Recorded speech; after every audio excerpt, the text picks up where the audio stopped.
once you have kids, if you think of a predator, you just want to strangle him, want to kill him. Yeah. Because you realize how innocent kids are, and what so for somebody to have sexual fantasies or want to hurt a child, once you have kids, then you can understand the ideas of vengeance. They can be cured with a few. Yeah, they can be a couple of years in prison. I'll cure them, right? Yeah, a couple years in prison, like and put them in the general population and tell them what they did to those kids, and they'll get what they deserve. I like women, and if I went to prison for a few years, I'd come out. I wouldn't like women anymore.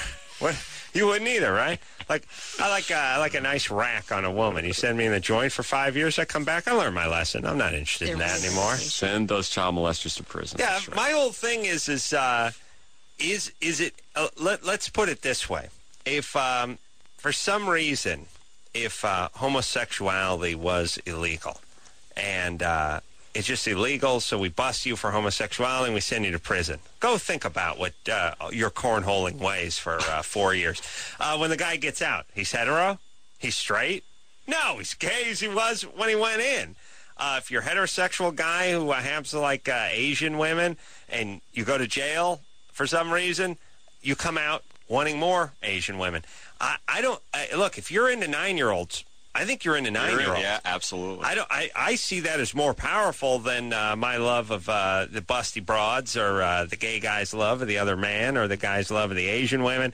That's your thing. Yeah. I mean, and that's how guys are. They sort of have their thing. Thank God most guys are just into attractive women for the most part, but there's a lot of guys that are into young boys or young girls, and you sitting around for 14 months in the joint is not going to change that much. I don't see how it does.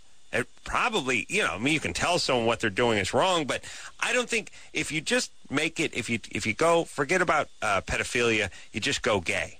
I mean, you just do the analogy with the gay thing. Like, I like men, and society says, that's wrong. You shouldn't like men. We're going to make it a rule that you can't like men.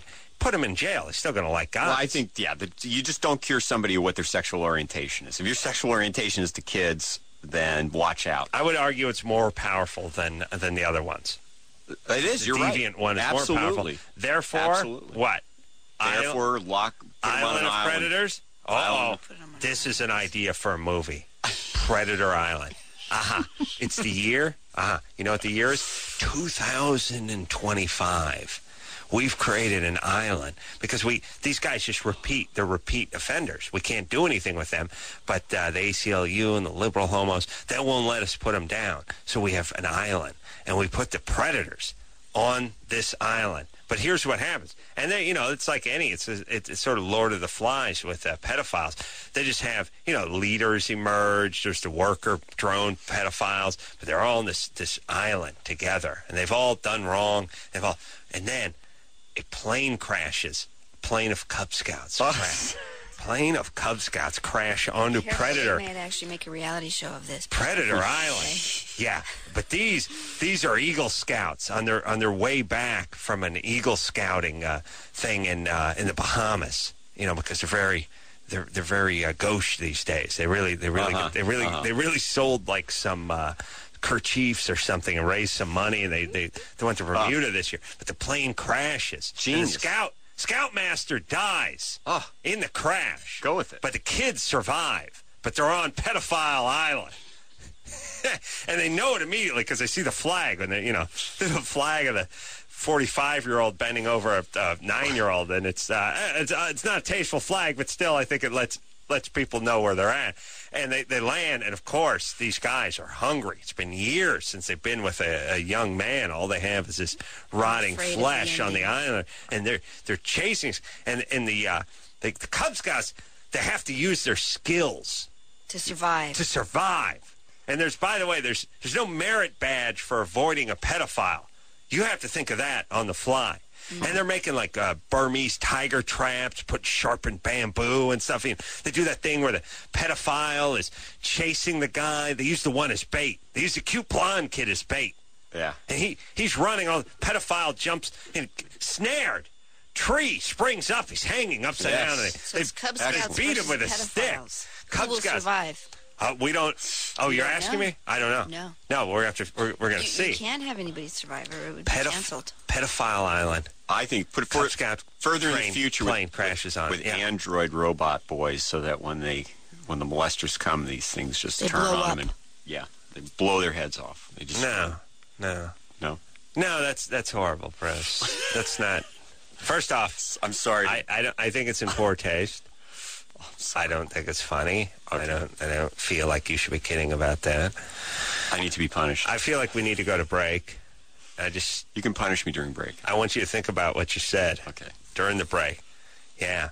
And at the end, I'm trying to figure out what happens. They build a glider. They build a glider on the top of the mountain. There's the pedophiles are rushing up the mountain to get because they're highly motivated at this point. Some of them been there, since the 70s. They're trucking up this mountain trying to get to this young flesh, and all this gust of wind comes, and you hear that music. They always make the same music when when they actually start flying. Uh-huh. And they fly to an island in Bermuda, and then they're ironically raped when they land there by more pedophiles. It turns out these guys are all over the place. But different pedophiles didn't know these guys. But still, Pedophile Island. Maybe we get Stamos signed up for this. His agent probably wouldn't want him to do it, but... Would he be the Cub Scout or would he be the pedophile? I think... here's what he would be, because I don't think he would go... I don't think he could be... I don't think Stamos would go for being the actual pedophile. No. Here's what it is. He's the beloved Cub Scout leader who's injured severely in the plane crash. And he tells the young Cub Scouts, go without me. Go. He's and they're blinded like, we're not leaving you. We're not. And they make like a tourniquet and a lean-to and a makeshift, what is that thing? Gurney. Yeah, they make a makeshift gurney. That's not a gurney. It's this one. The walker thing. Stretcher. They make one out of bamboo and sheets, and they carry him with him. But he keeps saying, "I'm too heavy. Leave me alone." And it's his spirit that moves the boys. Yeah, Stamos would do that. And they have to take his revenge. It's powerful. It's powerful because he weighs too much for the glider. But the boys insist he goes, and they use him as ballast on the glider, and it works. But this is an Emmy performance for Stamos because he's banged up bad the whole time, and he keeps begging the kids to go without. And he does that thing where he leave me here, I'll hold off the pedophiles. Go. Yeah. Awesome. Yeah. Powerful stuff. Yeah. Okay. Drew will want to be a medical consultant to that one. Let's. You saying he's a pedophile? Okay, that's good. We'll take a break. We'll be right back after this.